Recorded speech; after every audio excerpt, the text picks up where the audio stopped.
So I think that's one thing. I think this genre has grown very, very quickly from being absolutely not recognised by anyone to now it's like one of the biggest genres in the world. Like it's even infiltrated commercial genres and all that stuff. Like I think we've had about 5-6 years of this being an actual solidified genre, and the change has been mad.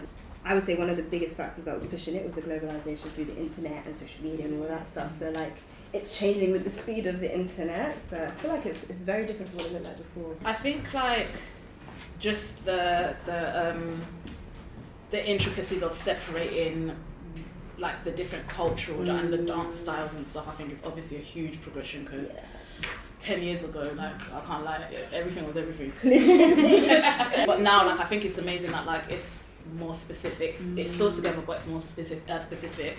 I think for me, from an educational standpoint, like I think it's amazing that it's now in higher education. Even building like a module. So I teach in a university, and building a module around Afro dance for me, like, it's just incredible. Especially because it happens so quickly. Like So quick. Yeah. And also like pat on the back to Africa, because it's not like we were rated like that either in the world view. So we've really gone from being the non-cool kids to we the it thing, I guess. And I think for me, just from obviously coming from the past and seeing the present, I think what really inspires me, and I don't think enough people say it, like the new leaders in my opinion, is just their take on it and their fearlessness. And every time anyone asks me that, like it's so inspiring because people from my generation, I think we're so it's a good thing, we're so disciplined and we're so like static in how we learn, and sometimes that can cloud like the authenticity of stuff because you're so like focused on what's this, what's that, what's that.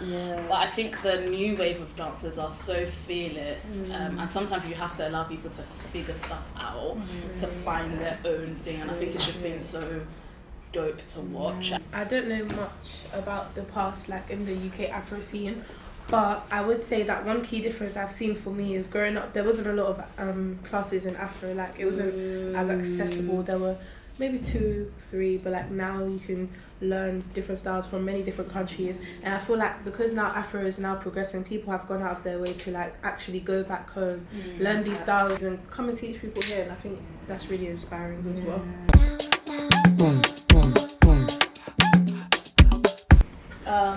I think part of it kind of links to the question before about kind of like Afro coming from an underground space into a more like commercial and recognized space is to not leave the people behind.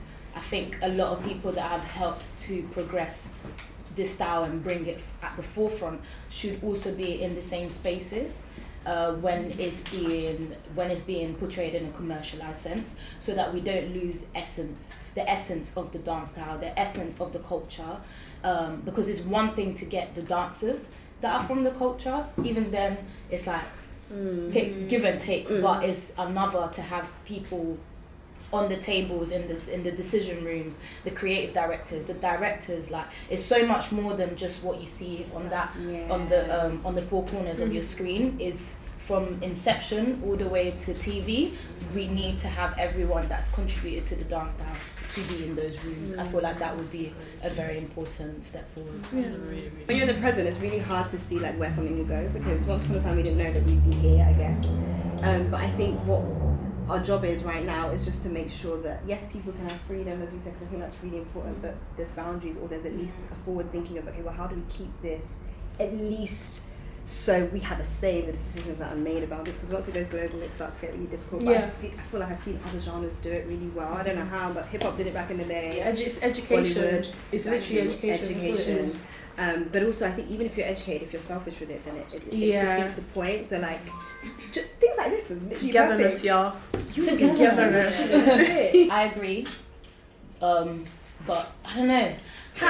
Do you know what it is? Okay. I just feel like it's not.